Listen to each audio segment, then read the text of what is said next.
Hello, today we are going to be doing the second part in our love series, and so thank you for joining me. If you didn't see the first part, that is posted on our Facebook and Instagram page, and we'll also be working on getting that on our website as well as some other materials over the coming days.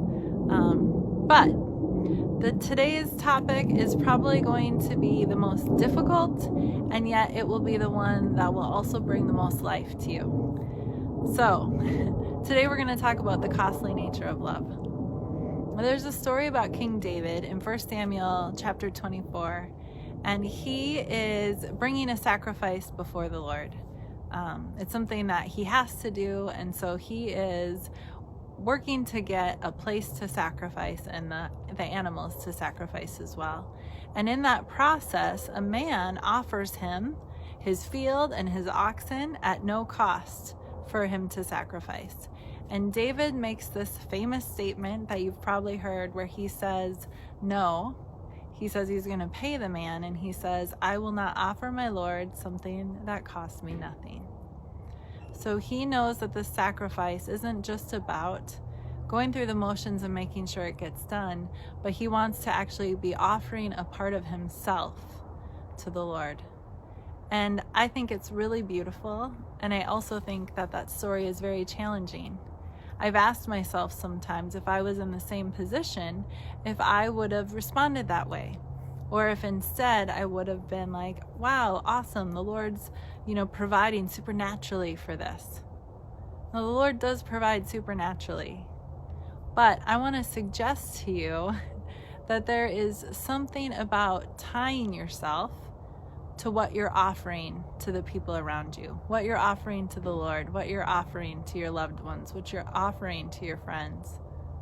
That there is something about actually pursuing them in a way and loving them in a way that costs you something. That when you do that, you activate your heart in a different way.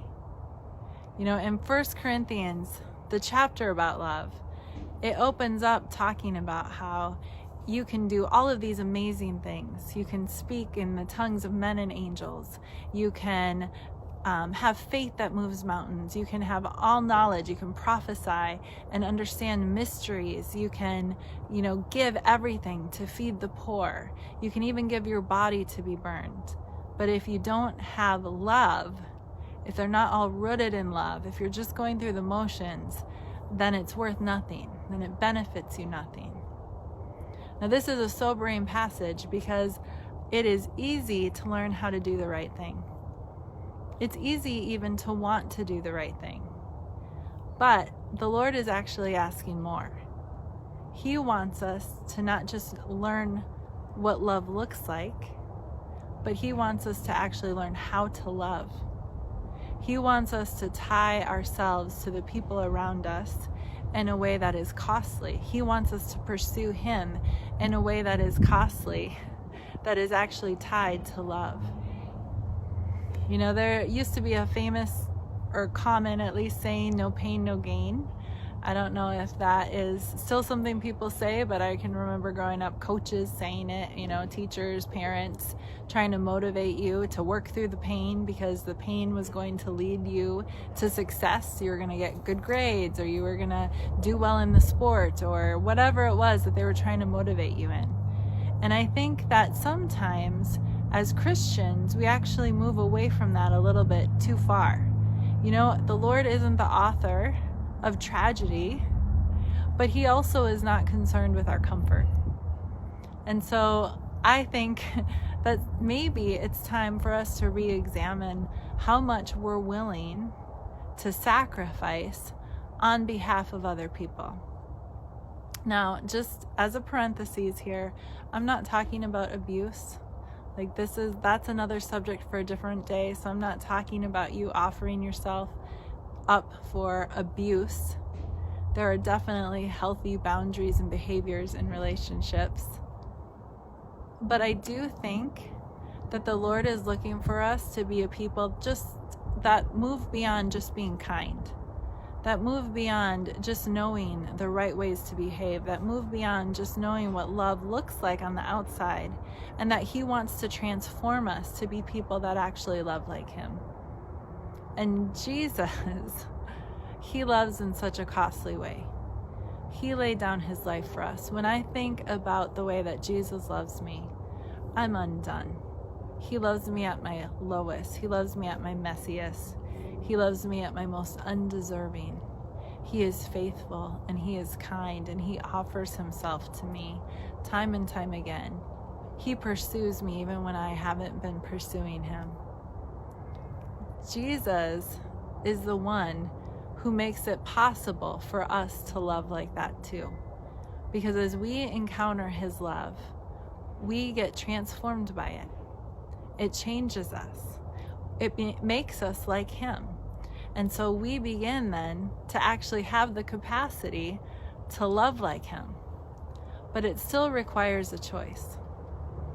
You know, I can think of a few moments in my life where I've been able to offer pure love without anything in return to people.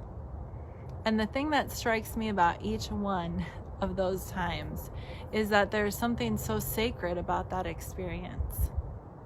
You know, in 1 Corinthians, several verses farther in from the beginning that I just shared, it says that faith, hope, and love remain, and that the greatest of these is love. Faith, hope, and love, those are the three things that last into eternity.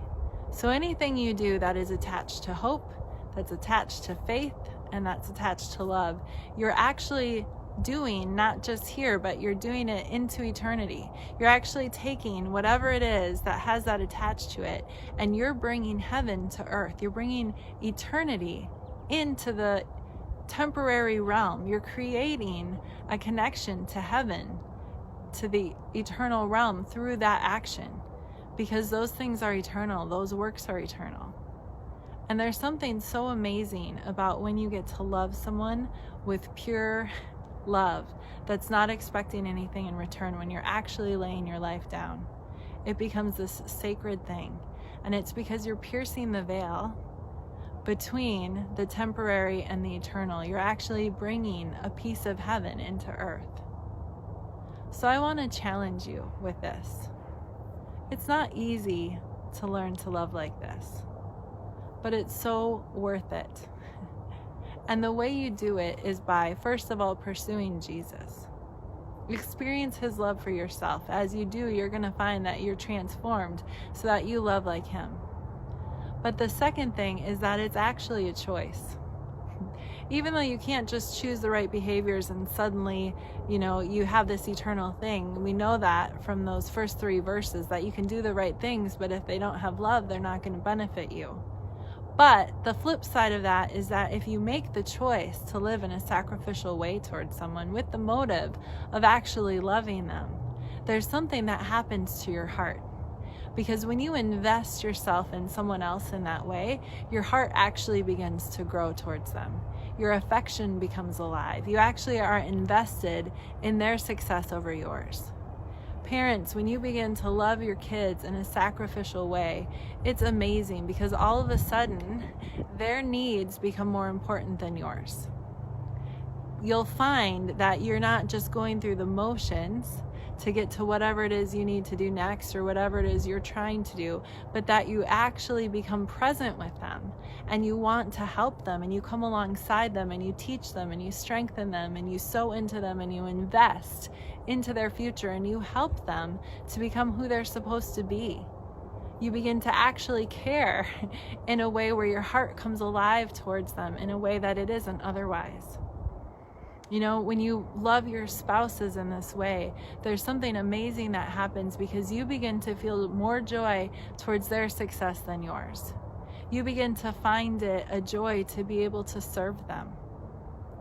Like when you love your family members and your friends in this way, there's a piece of your heart that comes alive towards them in a way that isn't possible otherwise. Because love is actually costly. It's not cheap. not the kind of love that Jesus offers and that he invites us to offer to other people, because that kind of love actually cost Jesus his life. It cost the Lord his son. It's a costly love. There is nothing of greater cost or greater value than pure love.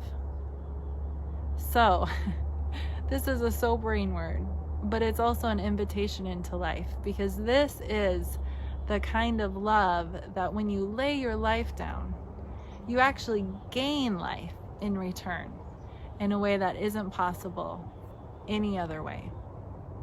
So I want to pray for you guys. You're already so good at loving people, but I believe that the Lord wants to teach us how to love like him even more. That he wants to transform us so that we become people who love like Jesus. That we become those who change the world, first within our homes by creating heaven in our homes, but that it will also go from outside of our homes into our neighborhoods and our communities and our workplaces and the nations, because we love like he does, and so that his reputation is glorified.